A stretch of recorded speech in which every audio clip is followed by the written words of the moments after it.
আসছে পরবর্তী খবরে। জম্মু ও কাশ্মীরের বান্দিপোরা জেলার গুরেজ সেক্টরে অনুপ্রবেশের চেষ্টা ব্যর্থ করল ভারতীয় সেনা অভিযানে দুই জঙ্গি নিহত হয়েছেন। ঘটনার পর সমগ্র এলাকায় ব্যাপক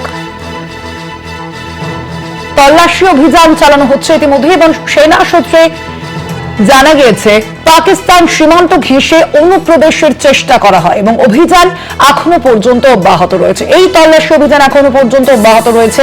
ভারতীয় সেনা সূত্রে জানা গিয়েছে পাকিস্তান সীমান্ত ঘেঁষেই এই অনুপ্রবেশের চেষ্টা করা হয়েছিল জম্মু ও কাশ্মীরের বান্দিপোরা জেলার গুরেজ সেক্টরে। সেখানেই এই অনুপ্রবেশের চেষ্টা বলে জানা যাচ্ছে।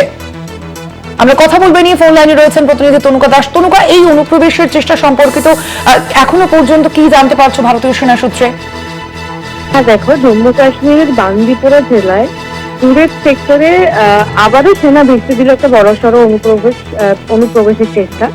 সেনা সূত্রের খবর, বৃহস্পতিবার ভোররাতে লাইন অফ কন্ট্রোলে সন্দেহজনকভাবে নড়াচড়া লক্ষ্য করে টহলরত জওয়ানরা যারা ছিলেন তারা সঙ্গে সঙ্গে কাশ্মীর পুলিশের সঙ্গে যৌথভাবে অভিযান শুরু করে এবং সেনার চ্যালেঞ্জে পাল্টা গুলি চালায় অনুপ্রবেশকারীরাও।